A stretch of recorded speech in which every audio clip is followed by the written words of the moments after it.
WWE 2K24 has some pretty cool quality of life changes and features that made the game this year, and I think it's time that we start talking about 2K25 once in a while. I know you guys are like, wow, we talking about that game now, but the reality of the matter is that that game is already in development, and it's probably best that we put out some of these videos now. That way the devs see it, if they do see the channel at all, and you know, they can kind of work on some things that we may want to see in 2K25. But this video is all about seeing the features that were added or the changes that were added that we would like to see in 2K25. 2K has I guess like a tendency of wanting to keep certain changes that they make on previous games out of the newest games, which kind of is a little bit mind-boggling because a lot of the changes are really good.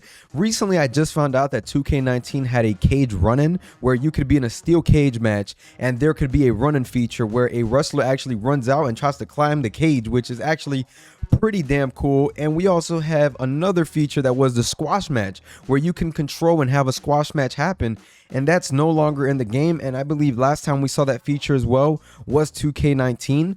2K19 is probably one of the best 2Ks in terms of features and changes that they made at that point in time, and it lasted us absolute 2-3 years till we got, you know, 2K22, because 2K20 we don't speak about. But I definitely want to go ahead and speak about some changes. Now, with that being said, let's go on ahead and talk about the blood upgrade that they made this year. The blood looks absolutely amazing, the way that they did it, the way that you bleed and it goes on the ring mat and outside of the ring, and it goes all over the wrestler's face. I just think that it's a great touch to the game. It's very realistic for the blood, but we don't really see the blood too much in WWE, but it is nice to have in the game. At the end of the day, it's just a video game, and I'm so glad that 2K went ahead and got something like that done for this year's game and brought that blood back. 2K14 was the last time where we saw like literal blood go on the mat, so I am really happy to see that back in, and I really wish for that to stay in 2K25.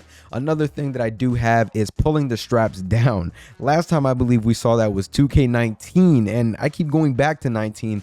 That game had so many amazing things going on, but yes, being able to pull your straps down, it's great that it's back in the game. It adds more personality and character to the wrestlers, such as Braun Breaker. Just amazing stuff where you can pull the straps down and keep it moving. Just really cool stuff, and as we know, Braun Breaker does that in real life, so it's really cool to see in game and seeing Braun Breaker get that done. I just wish that there were maybe a couple more animations where, you know, Chad Gable gets his own animation, Braun gets his own animation. It all goes back to, you know, just every character feeling different and feeling like themselves instead of just these generic animations. But nonetheless, I don't want to crap on it. I think that that does need to stay in the game at the very least. Another thing that went under the radar, I believe, this year, and I think was a very good upgrade, was the tag team matches, the controls, being able to have your partner set up tables outside of the ring. I think that that was a huge win for the game in general. Tag team matches have been still for a while, and being able to get that feature in the game where we're able to just press a button or so and have the other tag team partner do stuff outside the ring or go on attack or just whatever it is, I just think that it's a really dope feature to have in the game, and that most definitely needs to stay and even get expanded on in the near future with another wrestling video game. I think that this is really good, and it needs to stay, because tag matches, like I said, they were getting very stale at one point. I think that they were just getting wrong, and I think that tag team matches just this year, they have been some of my favorite matches to play, because now you kind of have control of both at the same time.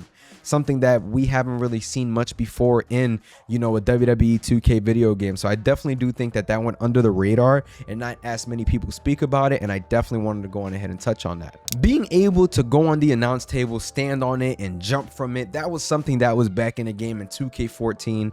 That is one of the games that I consider one of the best of all time for me, maybe the greatest I've played in my lifetime. That game was so fun, especially the hype coming to it. But not to get too much into that, I definitely think that being able to stand on the announce table needs to stay in the game. We need more freedom around that. We need to be able to go on ahead and jump off the actual barricade like Sami Zayn does. I think they need to keep expanding on things like this, where you can do different things and interact with more things outside of the ring.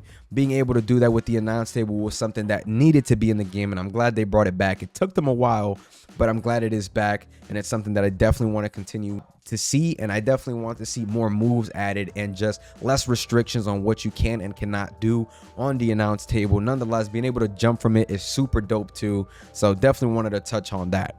And the camera, being able to have the camera face the ramp is super dope.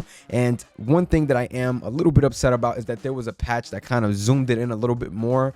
I kind of feel like that defeats the purpose a little bit. You want to see the full view, you want to see the whole entrance, and I kind of think that when they zoomed in that camera just a little bit, I feel like it damaged things for the worse. Now, I want to see the camera be brought back next year, just hopefully a little bit more zoomed out. I know that it's probably a work in progress, as this was something that was added this year. They could probably do a couple tricks, see what works best, but I most definitely want to see that added. And just to speak a little bit about the camera, the real in-universe mode while a match is going on, the free cam, where you're able to touch different angles and you literally feel like you're the producer. I think that is one of the best things that they've added as well. It is really cool, especially for content creators, YouTubers, being able to just do different things and different angles, and being able to control all of that in a match, I think is one of the best features for universe mode and for those that like to see the CPU play.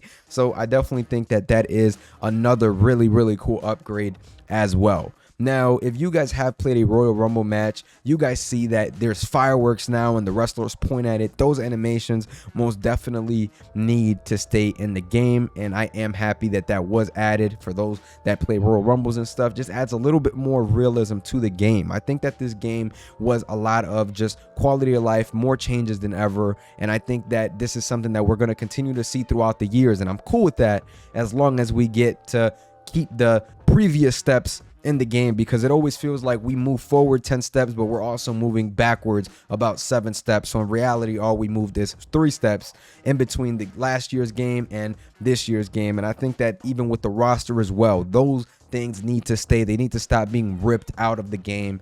And just to speak on a little bit of persona cards, I think that those are pretty cool for the game. They just need to find a better approach, an approach that is lesser on people's pockets. And I think that they've done a pretty decent job with live events, and that's something that I do want to see in the game next year. Persona cards is something that does add a little bit of spice to the game, gives us more content.